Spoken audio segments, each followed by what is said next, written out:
Stéphane. Bonsoir Alexis. Est-ce que tu peux nous parler de ton entreprise SG Accompagnement, s'il te plaît?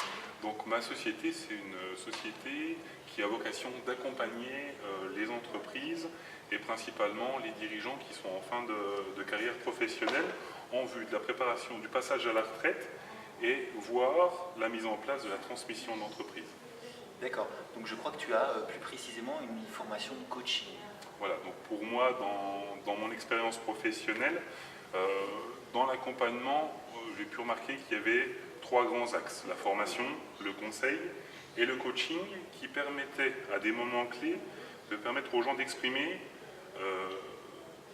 quelque chose de propre et qui leur correspond. À un moment donné, les gens ont besoin de formuler, aller vers le nourrissement de leurs valeurs. D'accord. Et du coup, le coaching permet un peu d'aller vers ce sens-là. Et on n'impose pas une formule ou une autre, c'est amener le dirigeant à exprimer sa propre solution. Donc c'est important parce que tu soulignes bien que ton métier en fait est finalement en parallèle avec le métier de consultant et le métier de formateur. Tout à fait. Alors si concrètement, imaginons que moi je sois un dirigeant à l'approche de la retraite, qu'est-ce que tu vas faire pour moi et comment tu vas axer ton accompagnement? Pourquoi est-ce que je devrais venir te solliciter? Donc moi, la première démarche que je fais quand je rencontre un dirigeant, c'est de lui présenter toutes les étapes qui font partie de la transmission. D'accord. Donc, du coup, le point de vue juridique, le point de vue gestion du patrimoine, le point de vue fiscal, au niveau du départ en retraite, de vérifier avec lui ce qu'il a acquis dans ses droits à la retraite par le régime obligatoire, de voir un peu tout ce qu'il y a à mettre en place, comment sa vie va changer aussi dans les différents domaines de vie qui sont le couple, le champ professionnel. Beaucoup de dirigeants, par exemple, consacrent entre 50 et 70 heures par semaine dans l'entreprise. Qu'est-ce qu'ils font ces 70 heures après dans cette phase de retraite? Donc du coup, c'est de mettre à plat toutes ces infos-là et après de voir comment se positionne le dirigeant par rapport à ça et de voir qu'est-ce qu'il veut mettre en place.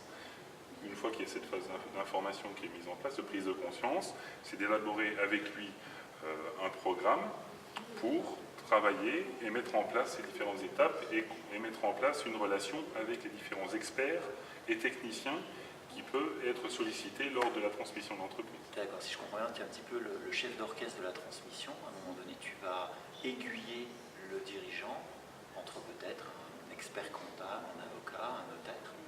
Et toi, tu peux avoir justement ce rôle-là, comme tu l'as dit, je pense que c'est important de le souligner. Il va y avoir un grand changement au moment de la transmission de l'entreprise.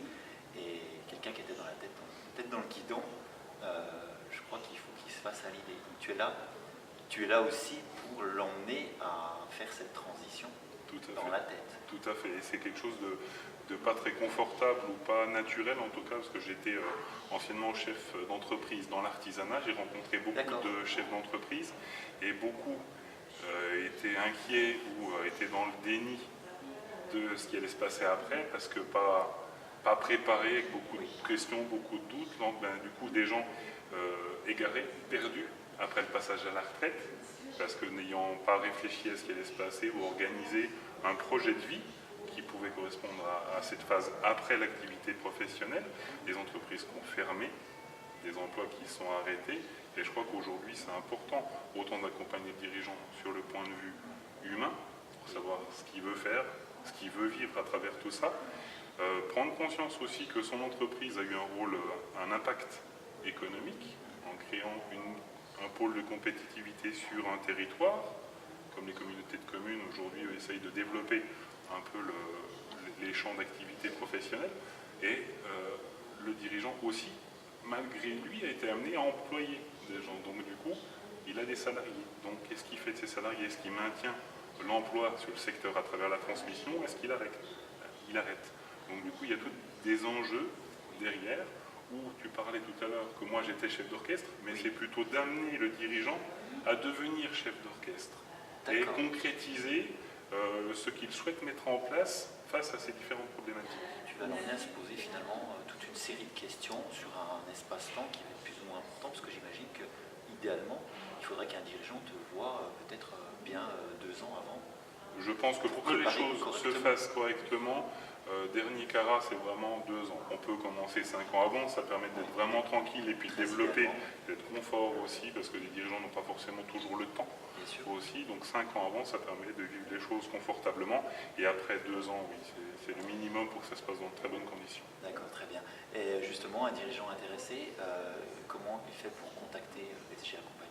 Donc du coup, le dirigeant peut me contacter par téléphone au 07 86 99 75 60, par mail, donc à l'adresse sg.accompagnement@gmail.com, ou me contacter par le biais de l'annuaire de la PEFC, donc l'annuaire des petites entreprises franc-comtoises. Je suis répertorié sur le site, voilà, je suis référencé. En tant qu'adhérent du réseau PEFC. Eh bien, écoute, très bien Stéphane, merci pour toutes ces explications et bonne continuation. Merci.